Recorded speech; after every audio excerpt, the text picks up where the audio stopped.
Guten Tag, mein Name ist Barbara und heute würde ich über die Lenuzzis Hufeisen sprechen. Die Lenuzzis Hufeisen ist eine Folge von 7 Plätzen und den Botanischen Garten, während sich innerhalb des Hufeisraums 2 weitere Plätze befinden, der Petar Svačić-Platz und der Petar Preradović-Platz.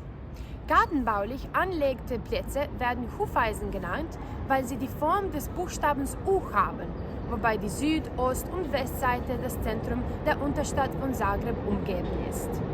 Das grüne Hufeisen zeichnet sich durch repräsentative öffentliche Gebäude und private Paläste am Ende des 19.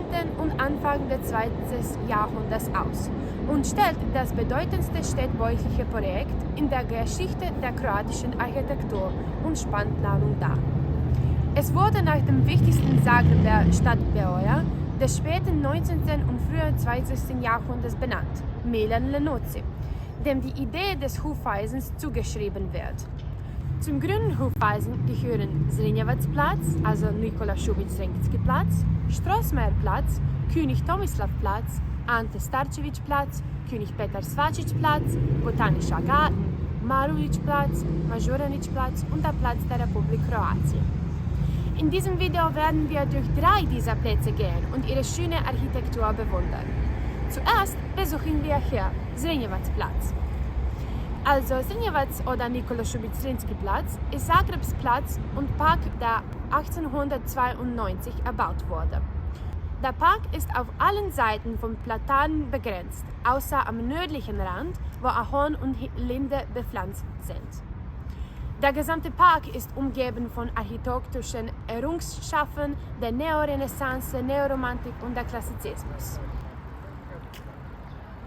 Nun stehen wir auf dem Strossmayer-Platz. Der Park am Josip-Broz-Strossmayer-Platz wurde in 1970 als Denkmal der Parkarchitektur geschützt. Früher hieß er Akademischer Platz, wurde aber in 1928 umbenannt.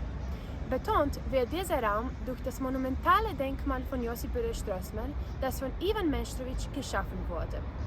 Auf der Nordseite des Parks befindet sich die Kroatische Akademie der Wissenschaften und Künste, die höchste kroatische wissenschaftliche und künstlerische Institution, die in der zweiten Hälfte des 19. Jahrhunderts gegründet wurde. Der nächste in der Reihe ist der König Tomislav-Platz. Benannt nach Kroatiens ersten Monarchen ist es Teil der spektakulären städtischen Parklandschaft der Stadt und wird von botanischen Gärten und wunderschönen umliegenden Gebäuden bestimmt.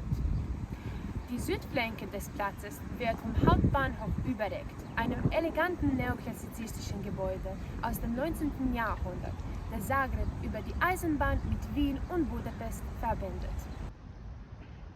Und jetzt, gegen Ende, hoffe ich, dass Sie erkannt haben, wie sehr diese Hufeisen ein besonderer Teil unserer Stadt ist. Wir hoffen, dass Sie es eines Tages selbst erkunden und so diese wunderschönen einzigen Plätze unseres Kulturenerbes genießen werden.